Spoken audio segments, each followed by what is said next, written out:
মোর্চা নেতৃত্ব যখন নতুন করে পাহাড়ে আন্দোলনের পথে হাঁটার হুমকি দিচ্ছে, তখন তাদের উদ্দেশ্যে শান্তি ও উন্নয়নের বার্তা দিলেন মুখ্যমন্ত্রী।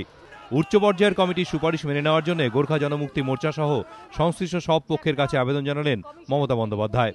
শনিবার মহাকরণে মুখ্যমন্ত্রী বলেন, সরকার ও মোর্চার মধ্যে স্বাক্ষরিত চুক্তিতে রয়েছে উচ্চ পর্যায়ের কমিটি যা সুপারিশ করবে তা সকলেই মেনে চলবে। চুক্তিমতো কমিটির সুপারিশ সবাই মেনে নিক, এ নিয়ে ভুল বোঝাবুঝির কোনো অবকাশ নেই। ফাইনালি এটাই বলা ছিল, কমিশন যে রিপোর্ট দেবে আমরা উভয় পক্ষ সেটাকে মেনে চলব। সুতরাং আমি আশা করি চিফ সেক্রেটারি যে রিপোর্টটা আপনাদের কাছে বলেছেন, ডিটেলস বড় রিপোর্ট, সেটা আমরা সবাই মেনে চলব, এটা আমার আবেদন থাকবে। দার্জিলিংয়ের সার্বিক উন্নয়নের আশ্বাস দিয়ে পাহাড়বাসীর আস্থা অর্জনের চেষ্টা করেছেন এদিন মুখ্যমন্ত্রী। সেই সঙ্গে নির্বাচনের পথ ধরে জিটিএ গঠিত হলে পাহাড়ের উন্নয়নের পথ যে আরও মসৃণ হবে তাও এদিন মনে করিয়ে দেন তিনি। আশা প্রকাশ করেন, পাহাড় তরাই ডুয়ার্সে শান্তির যে বাতাবরণ রয়েছে তা বজায় থাকবে। দার্জিলিংয়ের কোনো সমস্যা হবে না।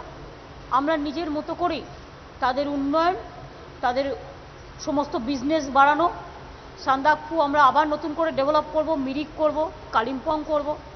দার্জিলিংয়ের রাস্তাঘাট দীর্ঘদিন সারানো হয়নি, সেগুলো কাজ শুরু হয়ে গেছে। এইভাবে বিভিন্ন কাজকর্ম, আরও অনেক উন্নয়নের কর্মসূচি আমাদের হাতে আছে। বিদ্যুৎ প্রকল্প থেকে শুরু করে রেলের যতটুকু পেরেছিলাম আমি করে এসেছিলাম, আরও অনেক আছে। তাছাড়া উন্নয়নের যেসব কাজগুলো ট্যুরিজম থেকে শুরু করে হর্টিকালচার থেকে শুরু করে সব কিছুই পড়ে আছে, আমরা করব। মুখ্যমন্ত্রী এদিন উল্লেখ করেন, দীর্ঘদিনের আন্দোলনের জেরে পাহাড়ে ব্যাপক ক্ষতি হয়েছে, থমকে গেছে উন্নয়ন। তা স্পষ্ট বার্তা, এই মুহূর্তে সরকার পাহাড়ের উন্নয়নে আগ্রহী। বলেন, নতুন করে পাহাড় অশান্ত হোক তা চান না। দীপক ঘোষ, সুমন ঘড়াই, এবিপি আনন্দ, কলকাতা।